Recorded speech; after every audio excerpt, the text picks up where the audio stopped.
Molly Nibbles is a very busy little mouse. Every morning she gets up at the crack of dawn to make sure that she has everything ready for the children when they go to school. She packs their lunches and makes sure that their homework books have been signed. Then she lines them up for breakfast, and once they have eaten, she checks to make sure that they have brushed their fur, washed behind their ears, and have clean hands and whiskers. She ensures they pack their lunches and books into their cases and sends them on their way. As soon as they have gone, she sets about cleaning the house. She makes the bed, sweeps the floor, wipes dirty paw prints off the walls and the doors, folds the washing, and then decides it's time to join me for a cup of tea. We enjoy our tea time break together. It gives us a wonderful opportunity of catching up with each other's news, and she's always so interested to see what crafts I've been making. The other morning, Molly invited me to go with her to a fun morning being held at the Mossy Glen Town Hall. Mr. Chirpy Weaver was going to teach us how to weave. Now, if you followed my books, you'll know that the Weaver family often make an appearance.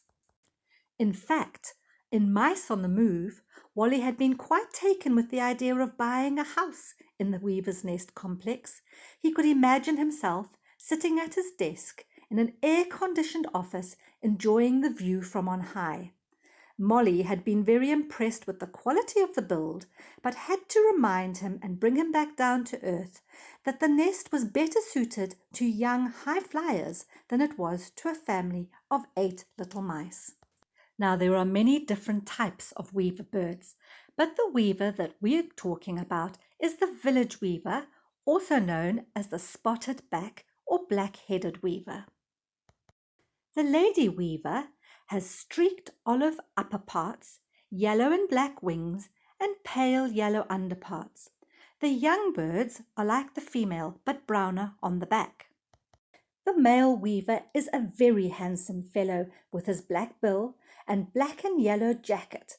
What a splendid fellow he is. Weaver birds have a mixed diet. They drink the nectar from plants and they love eating seeds and grasses. Just look at them at this bird feeder. They also enjoy eating an insect once in a while. I think this little bird must be looking out for a nice juicy bug. Weavers are very social little birds. They forage together and they also nest in great big colonies. A single tree can have as many as 150 nests in it. Can you imagine all the noise as they fly in and out? Mr. Weaver is responsible for building the nest, and he has to make sure that it meets with Mrs. Weaver's very high quality control.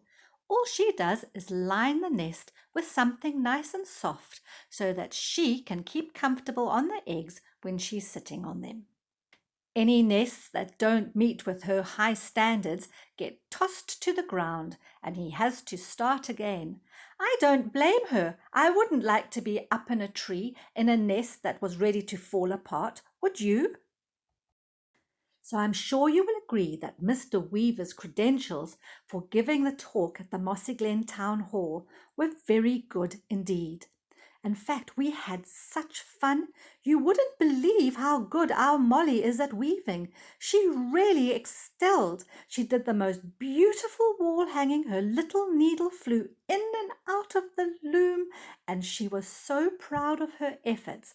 I think she's a natural weaver, and I think the wall hanging in her house will look wonderful, don't you?